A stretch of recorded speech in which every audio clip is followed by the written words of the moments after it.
Hello बच्चों, आज हम लोग रिलेशंस ऑफ सेट्स पढ़ेंगे। ठीक, तो इसमें सबसे पहले इक्विवेलेंट सेट पढ़ते हैं। इक्विवेलेंट सेट, इक्विवेलेंट सेट क्या होता है कि if two sets A and B have same number of elements, if two sets A and B have the same number of elements, then A and B are equivalent set। जैसे A में suppose कीजिए 1 2 3 elements हैं, B में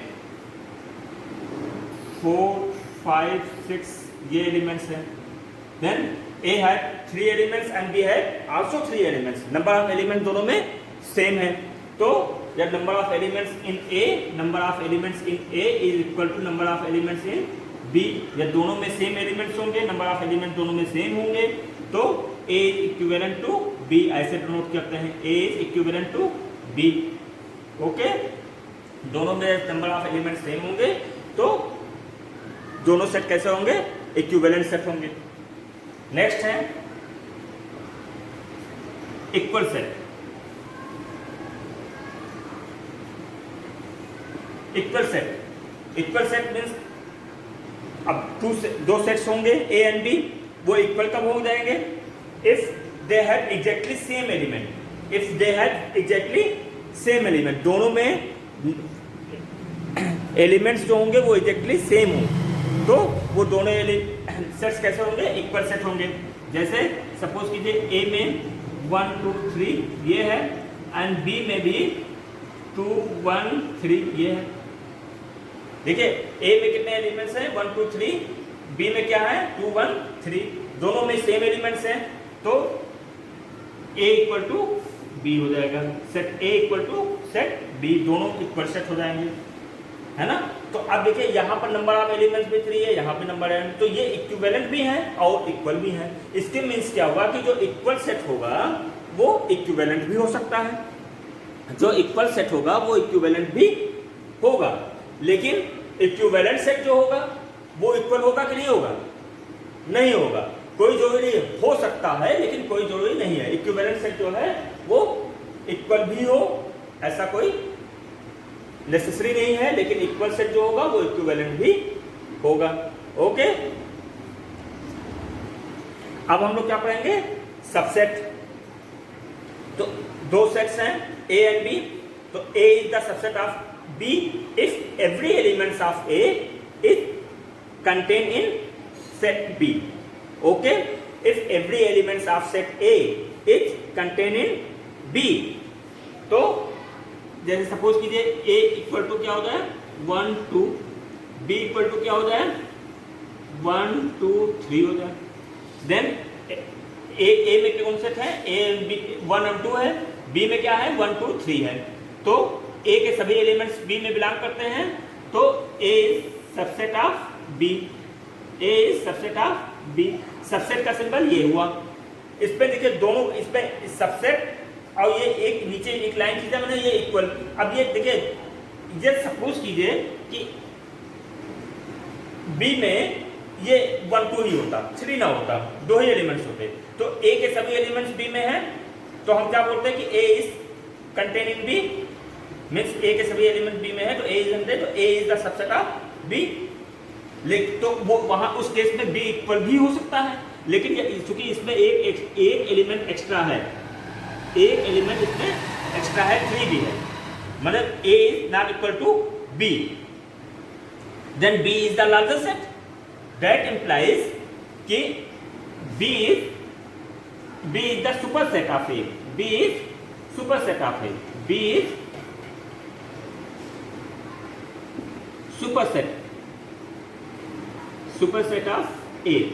तो उस समय B को हम क्या बोलेंगे? सुपर सेट बोलेंगे। ठीक है, तो in mathematical terms if any elements x belongs to A, that implies x belongs to b। ये कोई एलिमेंट्स x है वो a को बिलोंग करता हो, दैट इंप्लाइज, और वो फिर b को भी बिलोंग करता हो, then a is the subset of b, A is subset of B. Okay.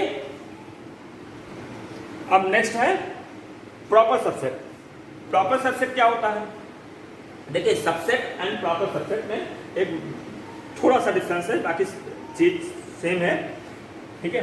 देखिए ए में क्या है कि ए इक्वल टू क्या होता है, सपोज कीजिए 1 2 है, एंड बी में कितना है 1 2 एंड 3 है। अब इस सेट बी जो होगा उसमें यदि एक भी एलिमेंट ऐसा हो जो ए में ना हो, एक भी एलिमेंट ऐसा हो जो ए में ना हो, means that means A is larger set, A is larger set, oh sorry B is larger set then A. तो उस केस में ए क्या होगा, वो प्रॉपर सबसेट बन जाएगा। ए क्या होगा, वो सबसेट तो होगा ही, लेकिन वो प्रॉपर सबसेट बोलेंगे इसको कि वो प्रॉपर सबसेट है। क्यों? क्योंकि एक एलिमेंट इसमें है जो बी में कोई एलिमेंट ऐसा है जो ए में बिलोंग नहीं करता, मतलब वो इक्वल नहीं हो सकता। अब वो यहाँ इक्वल का सिंबल अब नहीं लगाते हैं, अब वो प्रॉपर सबसेट हो जाएगा। सबसेट तो था ही पहले से और वो प्रॉपर सबसेट हो गया, है ना। कोई भी एलिमेंट ऐसा हो जो बी में एक एक्स्ट्रा एलिमेंट, एक या एक से अधिक जो भी हो, तो वो कोई भी एक एलिमेंट ऐसा हो जो ए में ना हो, तो वहां पर ए क्या होगा, प्रॉपर सबसेट हो जाएगा। क्लियर? अब कोई भी सेट्स है तो उसका नंबर ऑफ सबसेट्स कैसे लिखेंगे? Number of subsets of a set, number of subsets of a set. तो नंबर ऑफ सबसेट्स क्या होता है?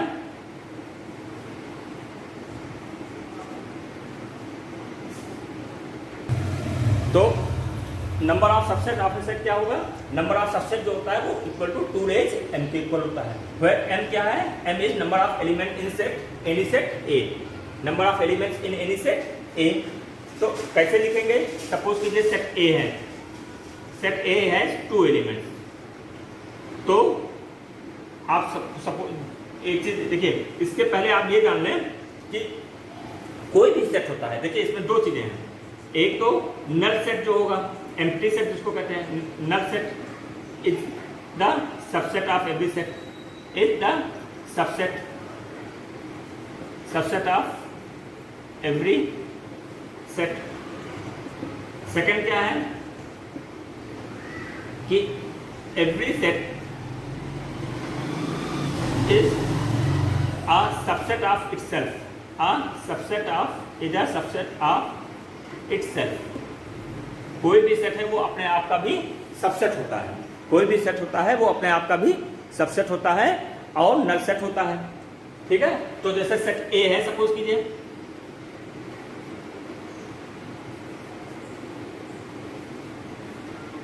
A है ना, सपोज कीजिए कोई सेट A है, A में 2 एलिमेंट्स है 1 2, तो इसका सबसेट ये लिखना होगा। तो क्या लिखेंगे? 1 एक सेट ये बन गया, एक एलिमेंट है, एक सेट ये हो गया, है ना। ये अब देखिए ये सेट एक बनाया, इसके एक सेट ये हो गया ना, इसको कर्ली ब्रेसेस के अंदर क्लोज कर दिया, एक सेट ये बनाया, एक कर्ली ब्रैकेट के अंदर क्लोज कर दिया, ये सारे एलिमेंट्स के हैं तो ये सबसेट हो जाएगा, ये भी ऐसे सबसेट हो जाएगा।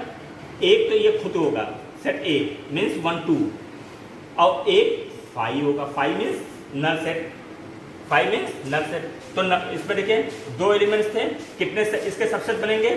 2 रेज 2 मीन्स 4, तो 4 सेट बने, ये सारे इसके सबसेट हो गए, है ना।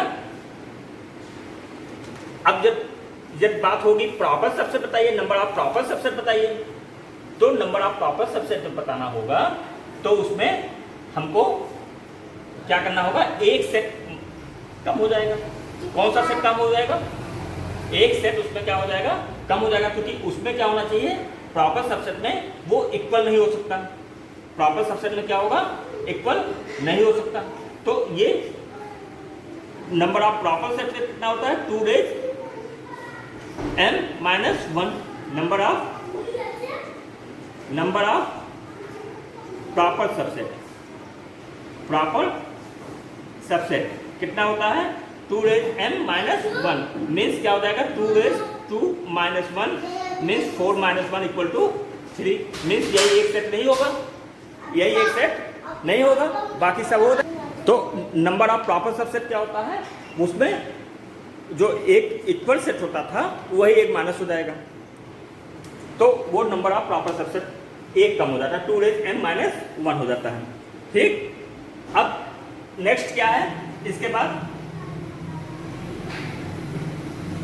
देखिए ये जितने भी आपके सबसेट बनाते हैं, कोई सेट है उसका सबसेट बना दिया। अब ये सेट ए है, इसका मैंने सबसेट बना रखा है ये।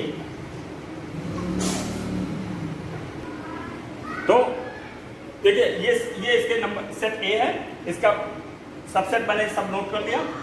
अब इस जो सबसेट है इसका भी एक सेट बना दो। सेट बनाने के लिए क्या करेंगे, इसको कर्ली ब्रेसेस के अंदर क्लोज कर दिया, तो ये इस सेट ए के सारे सबसेट का एक सेट बन गया। तो जो ये सेट बना इसको हम कहते हैं पावर सेट ऑफ ए। इसको क्या बोलते हैं, पावर सेट ऑफ ए। तो पावर सेट ऑफ ए क्या होता है, पावर सेट ऑफ ए जो होता है ये होता है कि a set, power set of A is the all the a set of formed by the all the subset of A, formed by the all the subset of A, and it is denoted by power set of A। ये ऐसे don't कर किया जाएगा।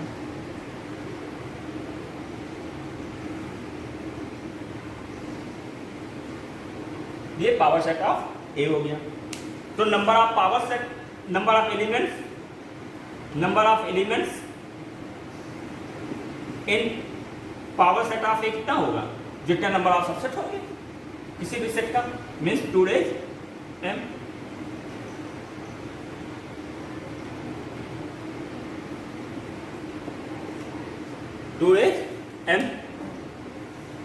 अब next क्या पढ़ाएंगे, next हम लोग पढ़ेंगे यूनिवर्सल सेट। यूनिवर्सल सेट क्या होता है, यूनिवर्सल सेट जो होता है ये कोई भी सेट हो उसका यूनिवर्सल सेट क्या करना है, हमको एक लार्ज सेट कंसीडर कर लेना है। अब एक लार्ज सेट हम कंसीडर करते हैं वो हम यूनिवर्सल सेट बोलते हैं। ठीक है, a set that contains all elements, a set that contains all elements under consideration in a given problem is called the universal set। A set that contains all elements, समझ रहे हैं ना, जिसपे सभी एलिमेंट्स बिलोंग करते हो। जैसे कोई सेट, मान सपोज कीजिए कोई क्वेश्चन है उसमें एक सेट ये दिया है, एक सेट सपोज कीजिए ये लिखा हुआ है ना। अब इसमें हमको कोई भी इसका बाद में कोई भी प्रॉब्लम होगी, कुछ करना होगा तो इसका यूनिवर्सल सेट बनाना होगा। तो हम ऐसे कर सकते हैं 1 2 3 ऐसे अप टू 10 ऐसे नोट कर सकते हैं, या हम नेचुरल नंबर का सेट कर सकते हैं। तो जो नेचुरल नंबर का सेट होगा वो भी इसका यूनिवर्सल सेट होगा, या ये 1 to 10 जो मैंने एक इसका लार्ज सेट सब कंसीडर कर लिया वो भी इसका यूनिवर्सल सेट हो जाएगा, है ना। तो यूनिवर्सल सेट कोई भी एक लार्ज सेट हम कंसीडर जो है अपने आप से कंसीडर कर लेते हैं, उसको हम यूनिवर्सल सेट सपोज करते हैं कि वो यूनिवर्सल सेट हो गया, है ना। अच्छा,